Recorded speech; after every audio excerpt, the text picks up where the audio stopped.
Hello, hello. Hi everyone. If you're here, welcome.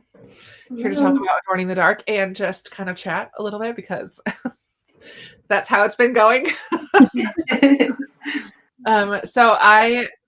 These guys just hopped on. We haven't had a chance to talk very much, so we'll just do a little catch up first. So feel free in the comments, give us a little catch up. How's your weekend going? What are you reading? What are you doing? How's life?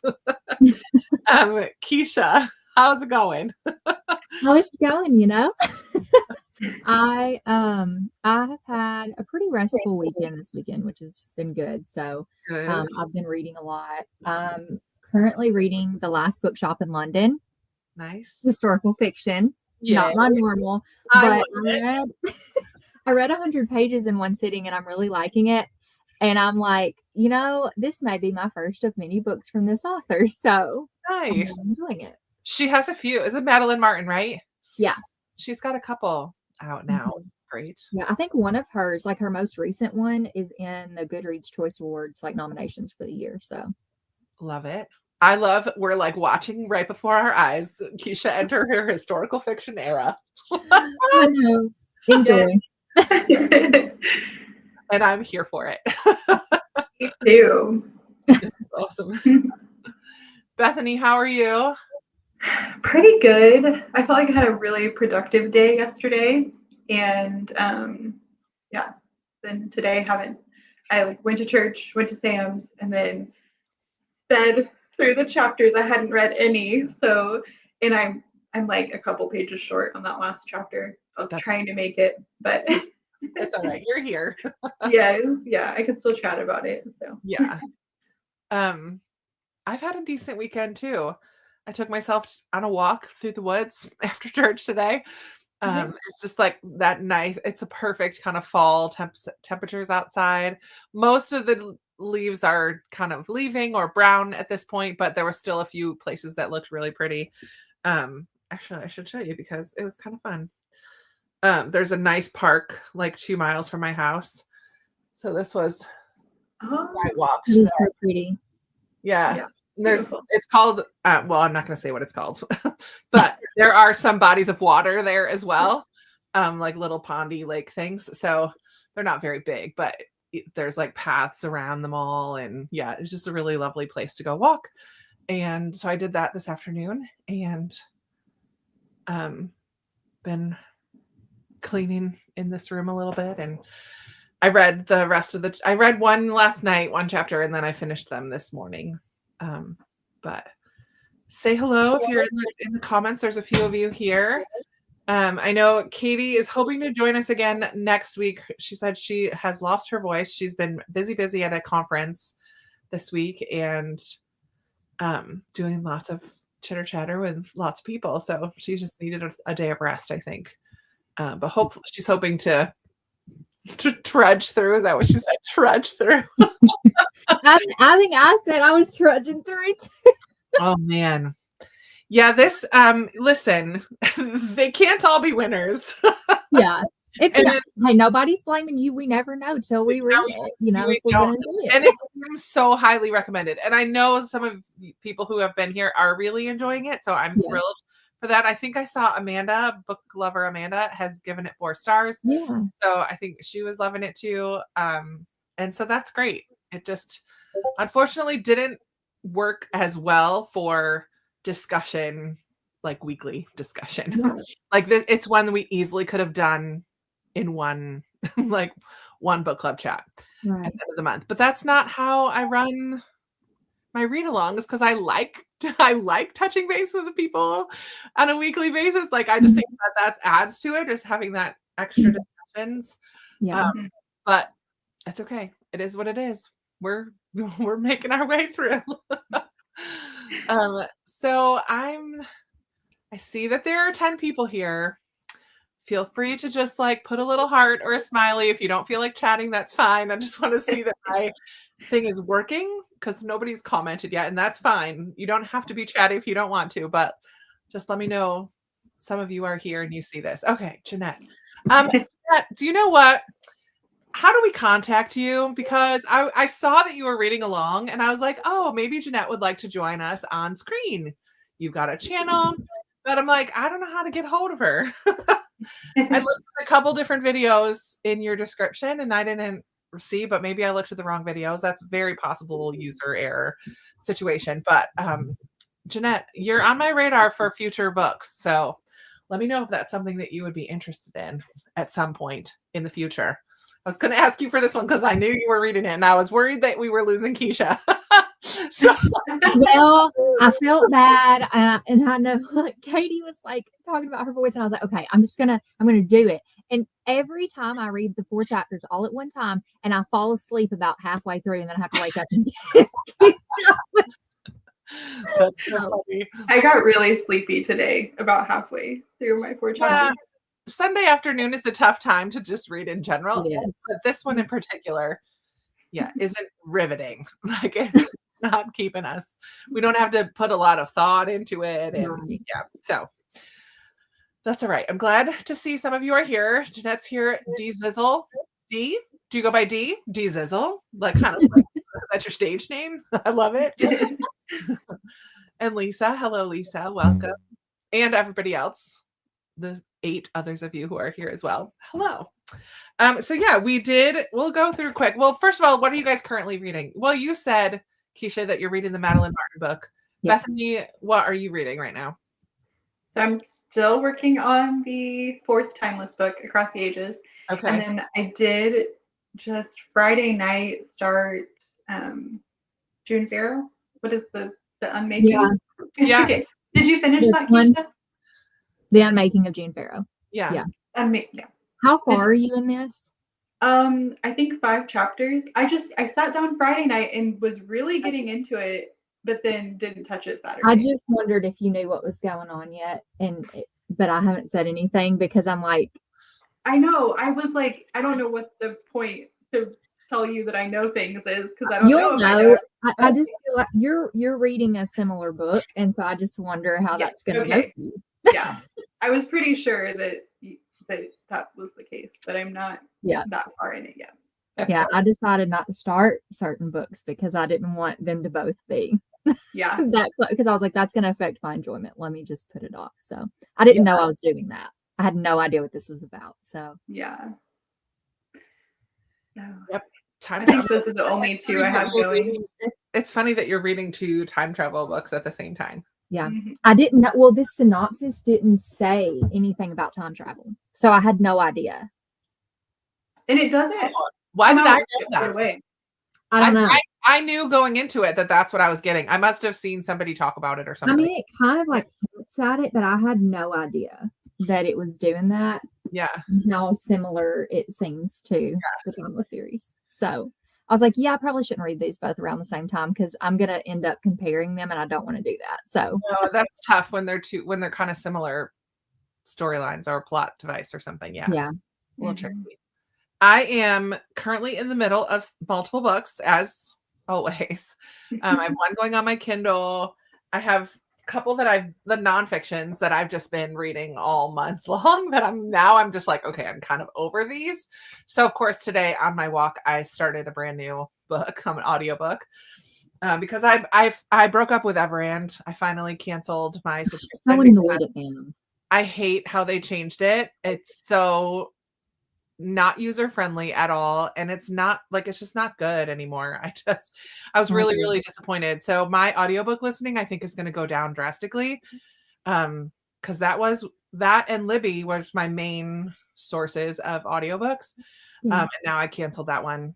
So, and unfortunately, I also didn't realize I was paying for Audible, but I saw that when I went to go cancel Everand. I'm like, oh, I probably have credits on Audible I can use, but I canceled Audible as well because I don't. No, I think I probably signed up for a free trial and forgot to cancel a couple months ago, but oh well. So what I keep doing with Audible is I'll like go into cancel and it'll be like pause. And so I'll pause and then forget. So I'll end up with like 2 credits, go back in, which I'm always kind of thankful for them when I'll end up going in there and using them. I'm a little more cautious to use those credits because you keep the book. Like, not like I don't ever go back and re-listen to an audiobook, but I'm like, it's going to be mine. So I want to pick one that I don't already own Yeah. listen to. But usually I pick my TBR from books that I already own, and then I just listen to them on another source. But I don't want to buy from Audible a book that I They're already like own. my last resort. Like if I can't find it on Yeah. Libby and then previously Everand, anywhere else or Hoopla, then I get it from Audible because there's some things that are only available on Audible. So. Yeah, that's true. Yeah. So we'll see. But I'll be using up those credits that I now didn't realize I had. Oh man, feel free to share in the comments what y'all are reading right now, but we are going to go ahead and hop in. So this week we did 4 chapters of Adorning the Dark, 9 through 12. And I feel like I had the same feelings about the book as we've kind of already expressed. So we're not going to beat a dead horse. Like it's just not our favorite. It reads easily enough. Yeah. It's just not engaging, and it's not giving me a ton of things to underline or to think about, or like beautifully written sentences, or it's just not doing that for me.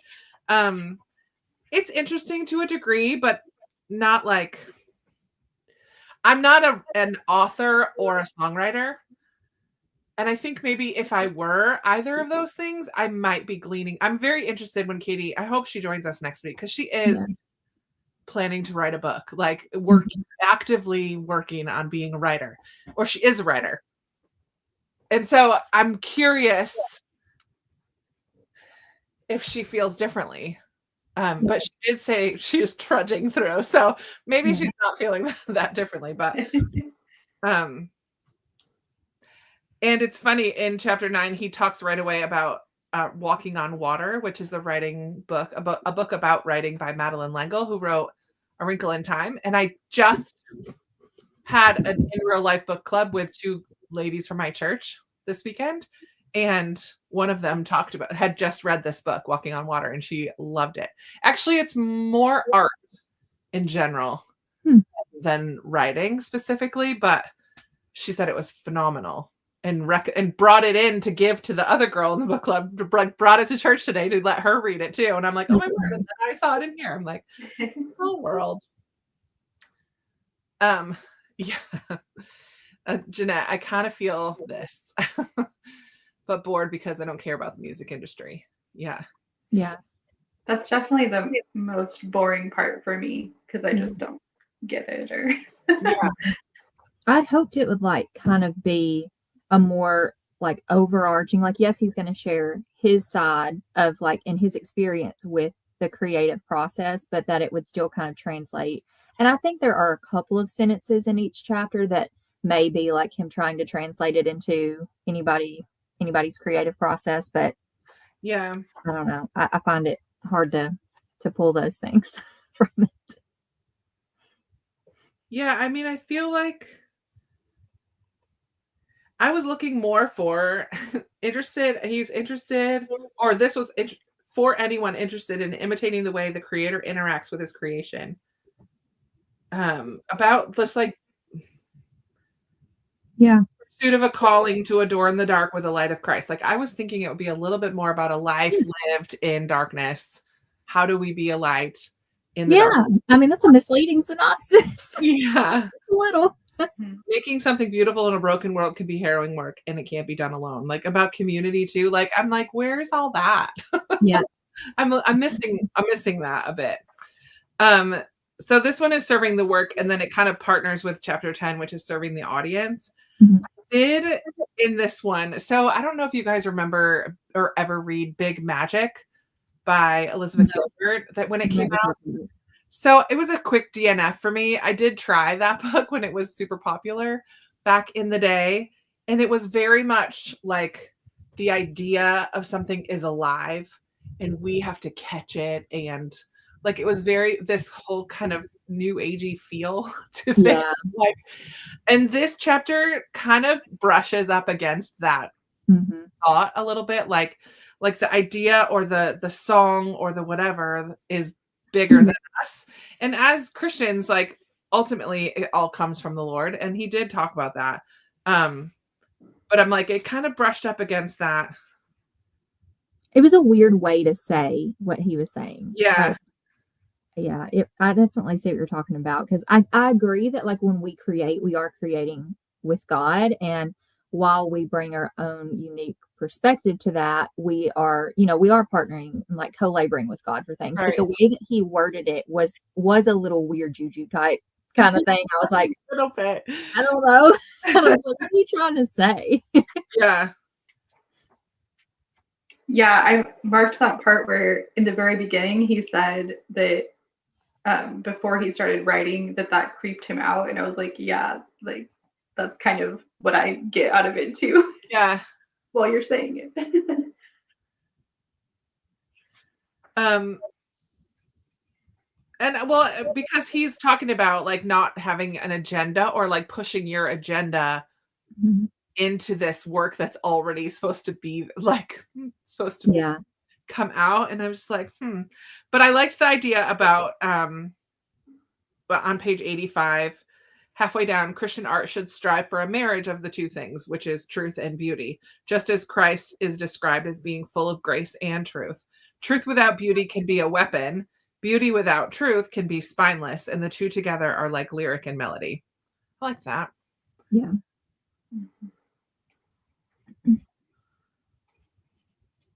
Yeah. Not to say that you can't have beauty. That beauty itself isn't a kind of truth, nor that truth isn't itself beautiful, but he's like takes someone with more philosophy in them to talk about that. Yeah.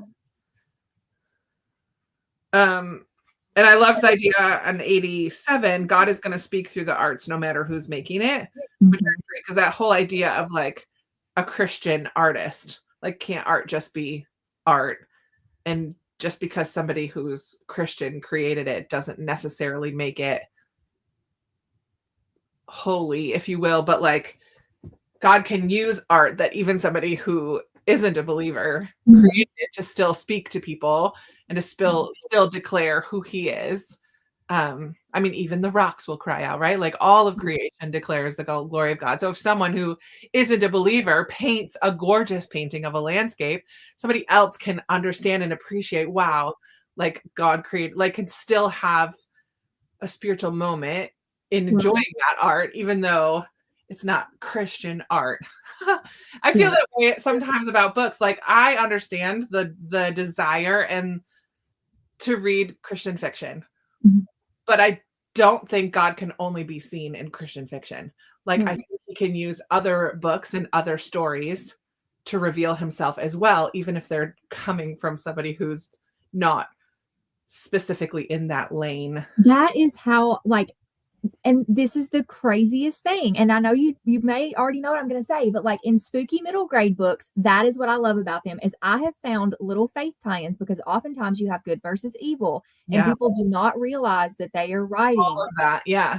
What that into the book. And so that has been on my journey with those books, what I've really found that I like in them. And those are the ones that I like the best. And sometimes the authors are Christian. Like there's an author I follow that's Catholic, and then there's another one that's Mormon, and there's some that are Christians and some that are not. And I'm like, there's all these different ones, and their faith gets weaved into their stories, even though they're not innately Christian. And I love that. I think those sometimes when you're not expecting it are the best moments. Yeah.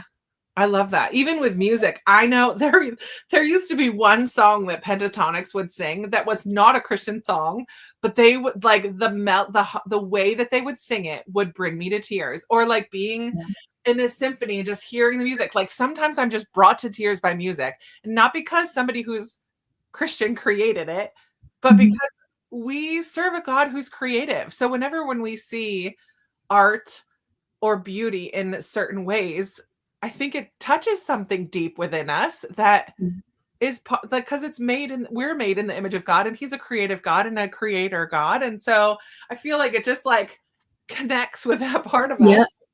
And I think, so I think that's what he's getting at in here. Like there's this connection between truth and beauty that's not always outright like, hey, everybody, read this book. It's all about God. Like, it's not always going to be like shouting from the mountaintops, but God can still speak and use all kinds of things. I loved that. It really got me like to think, because I think a lot about like God revealing himself in nature. Like I think about that a lot, but I don't often think about him also doing that through Yeah. creation of his created people, which that Yeah. made so much sense, but I don't think about that as much. Like architecture or Sure. book or art, like any type of art. But it's just interesting to think about, like, all of that is his creation still, not just the trees and mountains. Because that desire to create in humanity is Mhm. something that we get because we're made in the image of God. Mhm. Yeah. And it comes out in different ways. I love that you mentioned architecture. Man, so many times I go to a new city and I'm like, dude, or especially like somewhere older than America, where there just seems to be a lot more cool building. And every time I go to a craft fair, for crying out loud, I'm like looking at people's craft, and I saw a guy whittling the other day, and I just stood and watched him for ages because it was so cool that he had this ability to create something that I would never even think to try. And it was just a beautiful moment just watching this guy carve wood. Like, it's just such a silly thing, but not silly. It's not silly at all. It's just, we don't always bring our minds to, oh, he's creating because he was created by a God who's creative. Yeah. But I think that's what this chapter was really about, ultimately. Yeah. You might think it was interesting that he went on this rant about needing applause after like this whole footnote about that. I was like, and I'm sure everybody thinks that, and that's valid, but like to put it in the book, I was like, this is a really weird tangent we're taking. I thought that too. Yeah. I love it. And I think too, the idea of when you are creating, whatever it might be, the idea of setting aside what your agenda or initial idea might have been. And it says at the bottom of 90, bow to the Lord of music. He's specifically talking about writing songs. Ask him to help you make the song what it's supposed to be, not what you want it to be. Drink from that well, and maybe you'll have water to give to the thirsty. I love that. Just that we do kind of get in our own head sometimes about what it is that we're trying to do. And that's, I mean, even when we pray, we should always, like, not my will, but yours be done, right? Because ultimately we have our own agendas about stuff, or our own ideas of how things are supposed to be or happen or look or whatever. And just, it's all about surrendering that ultimately to what God wants and letting him use you along the way. Create what he wants to create. I do like the idea that he was talking about of like, and I can't remember, I just read something that reminded me of it. So this may be in the next chapter and it may be in this one. I don't know. But I like the idea of things happening as you go. Like instead of it being, you have to have it like you start your process before, you even have a full fleshed out idea. And I think that's encouraging because sometimes we feel like we have to have it all together before. Yeah. So. Yeah. And I think, does that partner with what it was the chapter before too? Yeah. And I think he gets more into it, like maybe in the last chapter, because he starts talking about what you have, like, to start with. So I think it gets a little bit more into it later on. Yeah.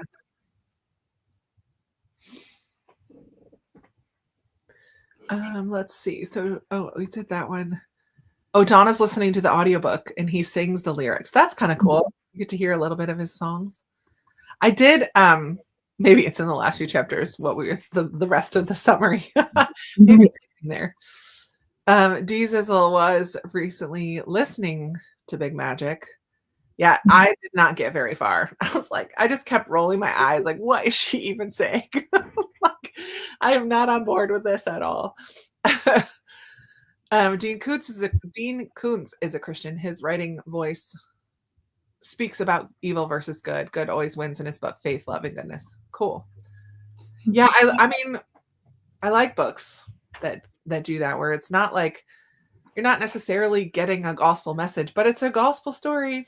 Like, ultimately, if good is winning over evil, that's because the ultimate good already beat the ultimate evil. It's already been done. Any other thoughts from chapter 9? I kind of skimmed over a lot.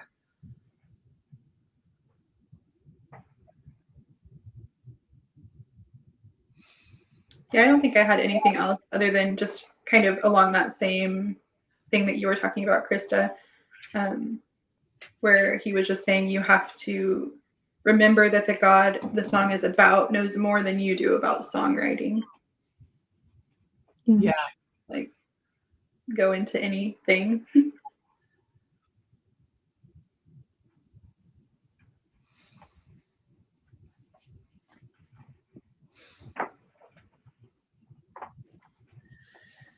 Yeah, he kind of brings it back to the woo-woo at the bottom, the end. The way to push yourself into new territory. It's about pushing yourself as much as allowing yourself to be pulled along. Okay. Yeah. I mean, I get it though. Like, ideas develop and change and grow as you're writing a novel. Your initial idea is probably going to be very different from where things end up, because just things change and flow as you get deeper into it.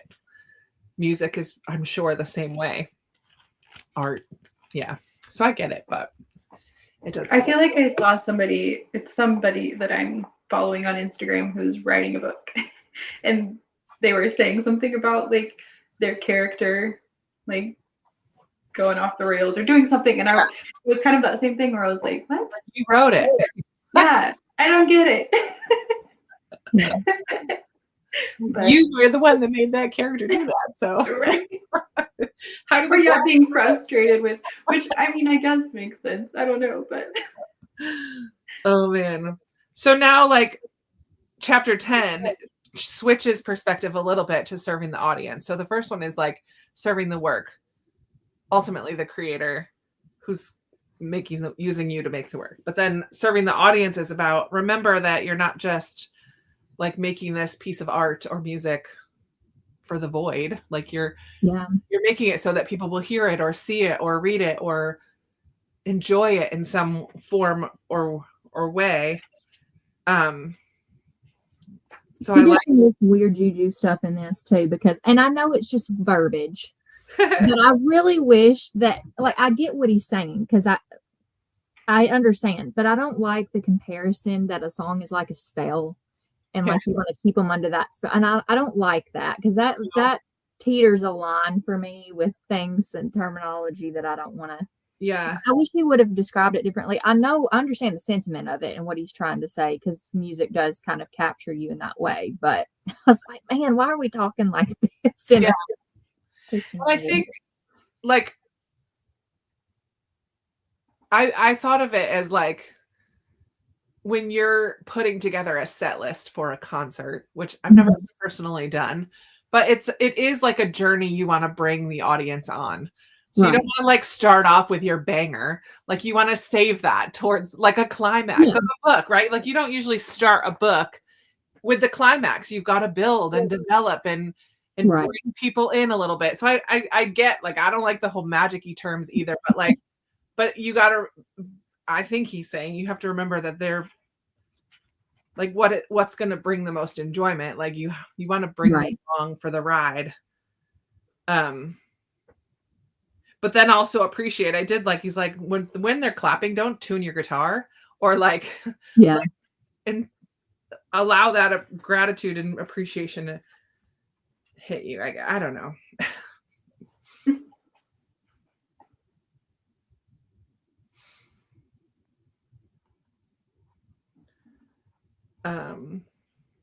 Yeah, I didn't underline anything in this one.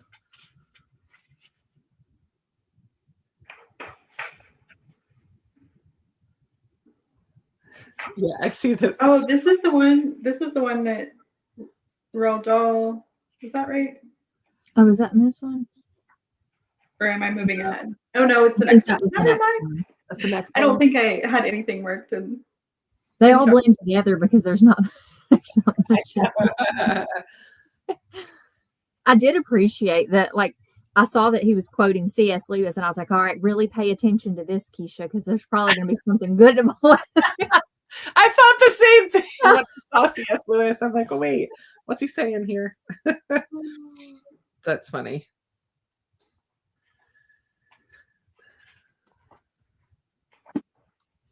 The only thing I did underline is right at the end.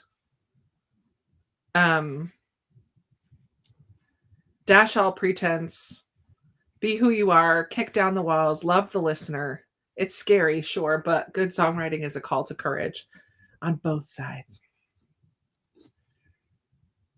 That's the only thing. But I like that it's like, don't just to be a call to just be real, to be authentic, I think. Mhm. And not try to use, I mean, he starts it out saying he had fancy words in his in his song, and his producer was like, nah, you can have this word or this word, but not both of them. That's too much for people. Like, you got to think about the people who are going to sing this song, like, or listen to this song. How are they going to feel? So, I mean, I get where it's going, but Lisa said, been listening while putting groceries away, behind in my TBR reading, haven't even started. I might try it anyway, just to see. Maybe find the audio, Lisa. It might be kind of cool to listen to the music while reading. I'm enjoying it sometimes. Like, I am generally enjoying it because I just think people are interesting. And so I think we've already said this, but like, I like more. So once I accepted that is kind of more the path, then it's like, okay. But it is hard to pull out a bunch of stuff. Sure. Yeah, I think, I mean, for me at this point, it's around a 3, 2.5, 3. Like, it's okay. But it's not bad. It just didn't fit the purpose that I was hoping for. And so 3s for me are like so weird, because sometimes it's like, I didn't really care for that one. It was just a 3. Other times I'm like, I enjoyed it, but I'm never going to read it again or remember it. It was a 3. Like, yeah, 3s are such a broad spectrum of books for me. I probably should use 2s a little more often. I feel like if it's going to be a 1, I'm not. Well, actually, no, I did last month, but I rarely use 2s. I try to. We all probably know where I'm at, so I don't have to tell you. That's okay. That's all right. It's okay, because there are people out there, like we talked about, that were really enjoying this, and this book is serving a purpose for absolutely. So it's just not me. I used to not even actually, I don't know if I can't think of the last one I read, but to not rate memoirs just because it felt weird. I don't know, but but there's been memoirs that I didn't like, but that I usually just stopped. Yeah, and that's pretty rare. They have to really be getting on my nerves. I finished a book of poetry yesterday, and I'm like, what am I going to rate this? It's a weird, because there's some poems in there that were fabulous, and I loved them, and some that I was like, okay, like that's like.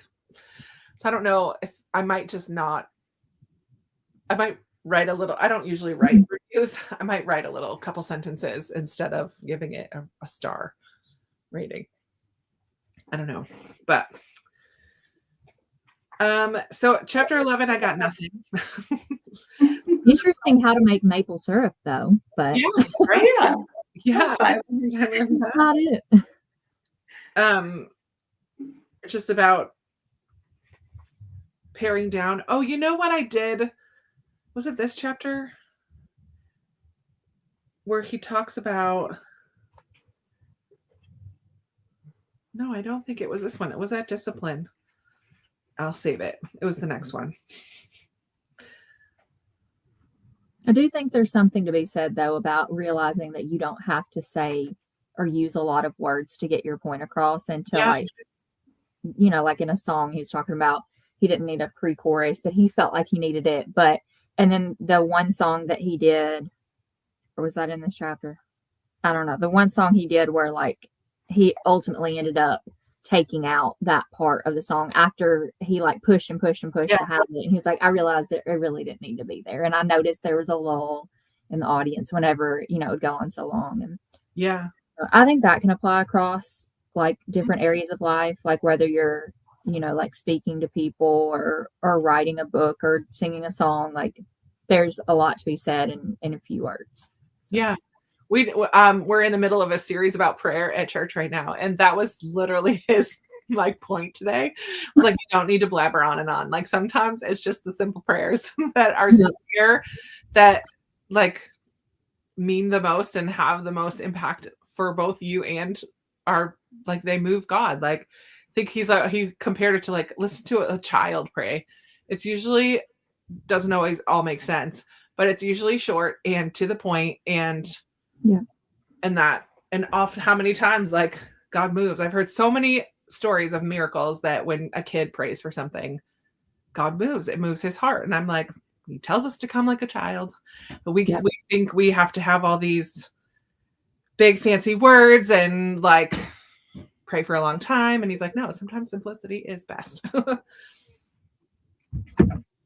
Tell that to the next 1,000-page Brandon Sanderson book I need to read. But I don't think he's wasting. I don't think he's wasting words. I think for me, discipline chapter 12 was the best one of this 4 for me. I love the idea of discipline. I think it's hard to implement in our lives. But I always say discipline is like a muscle. Like you don't just go to the gym and start lifting 200 pounds. Like you start small and you need to give yourself lots of time and consistency and then build up to those things, which is why I give myself monthly challenges. And I love to do a little challenge here and there because I feel like I'm building discipline into my life. God forbid someday I'm going to need it for something health related or whatever. Like I have practiced discipline. And I think I loved in here. I think we might have missed it. The story of the writing teacher or who like gave them the class each had a photograph, had to bring in a photograph and then put a like 1-inch square over it and then just write about that one section. I don't know where. Do you know what I'm talking about? Was that in selective? I think it must have been in the last chapter. I couldn't find it. Yeah, it was. It was on page 110 and 111 of selective. Okay. Well, then I did have something to say for that chapter because I feel like this is a different form of having a different perspective. Like I often think of getting a new perspective as like getting a big picture perspective, but sometimes it's about honing in to the moment that you're in right now and being present in the moment that you're in right now with the people that are in the room with you. You know what I mean? Like zoning in that perspective in a different way, as opposed to like, I think both are beneficial in different times and for different reasons to like take our eyes off of our own stuff and see the big world, or also like hone into the conversation that you're having right now. Stop thinking about what you have to do on your to-do list and next week and your vacation that's coming up, whatever, like hone in. And I do like that idea of, for me, that's what I thought of. It's just like a different perspective. And I did like that, but I couldn't find it when we were talking about it. I didn't underline anything to go with it, but that's just what it made me think about. Okay. On to discipline. I love this, Lisa. I'm enjoying listening to you all try to come up with positive things to say. There are positive things, I think. This conversation being one of them.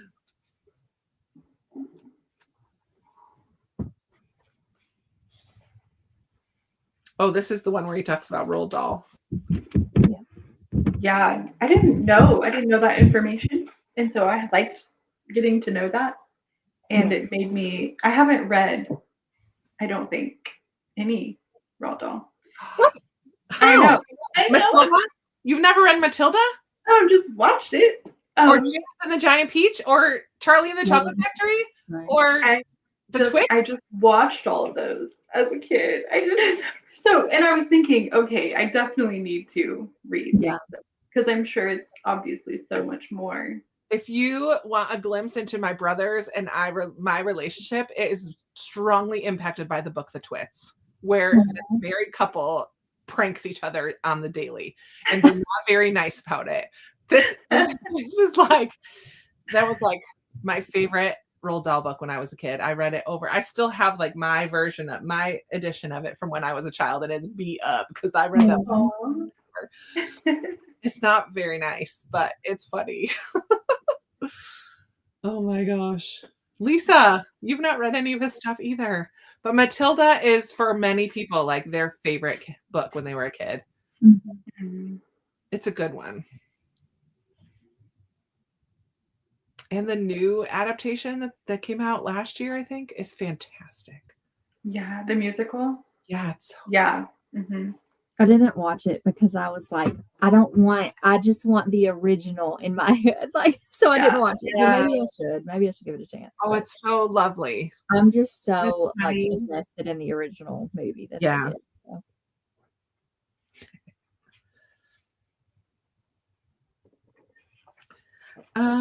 I didn't underline much in this. Oh yeah, I did towards the end. On 123, he talks about discipline is what it's going to take to finish. It's only by discipline that you'll finish, and it's only in finishing that you'll be able to offer up your humble work to those weary souls who may need it. I like that. Because it does take discipline.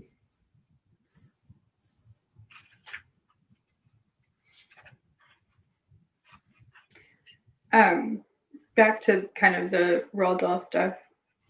Well, one, I liked just that what he put in there from that book, and how, because I think sometimes, especially for me as like a reader, and I love books so much, and so I often think like I like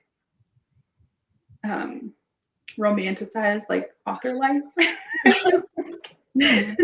So it was just interesting to like see how challenging it can be. Or like you make assumptions about like, oh, he writes really funny books, so he must have had a really funny life, and not thinking like he had an awful childhood, and so now he's using that to fuel like making a child's life better through his books. So right. And I loved that. I loved like, and on 122, I marked that it reminded me how vital it is that Christians bend low and speak tenderly to the children in our lives, like boys and girls in our church and schools and down the street. Anyway, I just like that part too. A reminder that we don't know what's going on in kids' lives.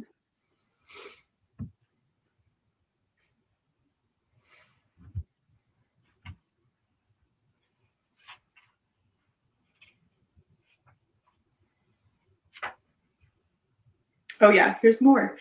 And a reminder to those of us who write, who sing, who paint, must remember that to a child a song may glow like a nightlight in a scary bedroom. It may be the only thing holding back the monsters. It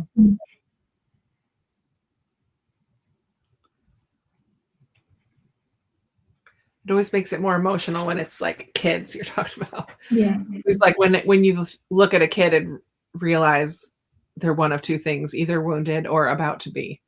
I'm like, oh, that's so sad. Yeah.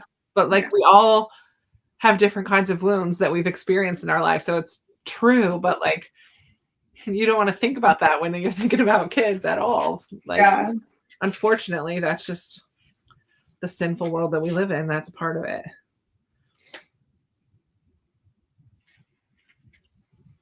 And I think I liked this part too because I'm in his children's, but like I'm currently reading his series. So I just appreciate like his thoughts, like that kind of are behind that, I guess. Yeah. So. Which one are you reading right now? Which one are you on? We're on the second one. Okay. The North Thurby. Have you read them? I've only read the first one, but I would have to reread it if I want to. When I decide to continue, I own all four because they're gorgeous, and I love a printed hardcover, especially for middle grade. But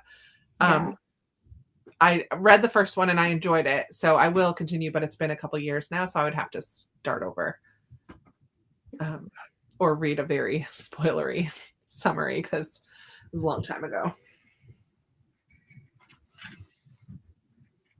This is the chapter where he was talking about not having to have everything. Like he was talking about like different people having different things to start with, or you think you have to have certain things before you can write a song, or certain things before you can write a book, and you don't have to have all those things. Like all you have to do is sit down and write, whether it's a book or a song or whatever. And I like that because that's a good reminder that, because I'm like that a lot of times with a lot of things in my life. I think we can like, I don't know, like we can't do, I mean, you can apply this to life stuff. Like, we can't buy a house until this. Like, I mean, realistically, you can't buy a house unless you have money, but you're always not going to have all your ducks in a row before you can do that, or before Right.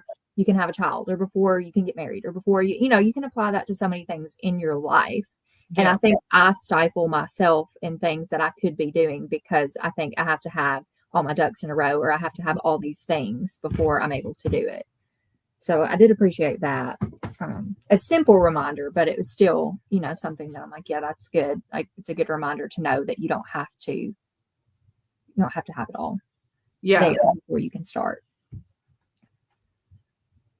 And I love it kind of towards the end on 128, he's talking about remembering, and kind of refers to the Hebrews as they were in the wilderness. Remember when you were in Egypt, remember the altars you set up along the way, which reminded me of Hind's feet and high places. Just like remember what has come before. Talks about communion, just like how many times in the Bible God tells us to remember and to go from there. And he's like, when I look back at my last album that I produced, or my last book that I wrote, I didn't know any more then than I do now, but like I still just did the work. Like I still just buckled down and did the work. And he says, trust is crucial. He's like, I could think about all these things that I think I need, which is what you were talking about. But this is the truth. All I really need is a guitar, some paper, and discipline. If only I would have taught myself. No excuses, I wrote. No more excuses. Like, you just got to do it. I just think about how many times I've said, okay, God, like, I'll do this, but can you give me this? Or like, God, can you give me this so I can do this? But like, it's co-laboring. Like, we can apply ourselves to, and so often we just want him to do it for us. Yeah. But also how humbling that he does choose to use us. Yeah. Like, to create, to do the work, whatever that work might be, to create something, to do something, to have a conversation with someone. We don't have to have all of our, we won't, we said, like, we won't have all our ducks in a row ever. We're until we are in heaven with Jesus, we are not going to be perfect. He's going to keep working on us. So we just got to do it. Buckle down, find that discipline. Brandy says, with painting, when something looks off, I use that same 1-inch method. I have to step back and take a look at it in very small spaces, even down to 1 inch. If that 1 inch makes sense, then the rest will. Cool. That's a cool perspective to see it used in a different way.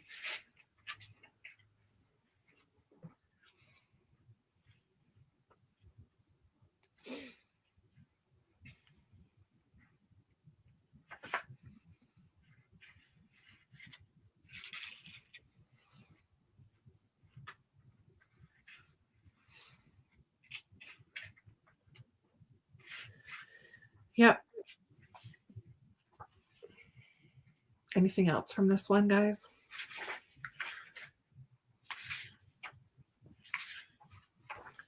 I don't think so. I appreciated a little bit of flowery writing in the last few paragraphs of the chapter. Just like when he was, we aren't writers so much as gleeful rearrangers of words whose meanings we can't begin to know. Like, just all the little sentences like that. I'm like, okay, I like this because this sounds very philosophical. And sometimes I read things like that, you know? I love it. Oh, that's about it.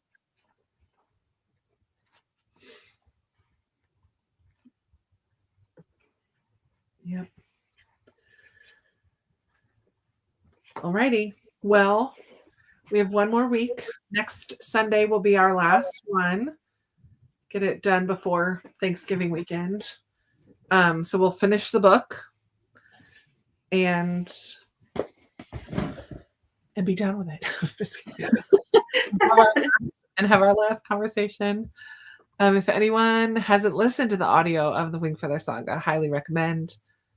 I really enjoy books narrated by the author. This one as well was much more enjoyable being read by him. Yeah, I feel like I love a memoir in general that's read by the author because I feel like it adds their story. They're telling you their story. So I do feel like had I found this on audio, that might have increased my enjoyment of it a bit more.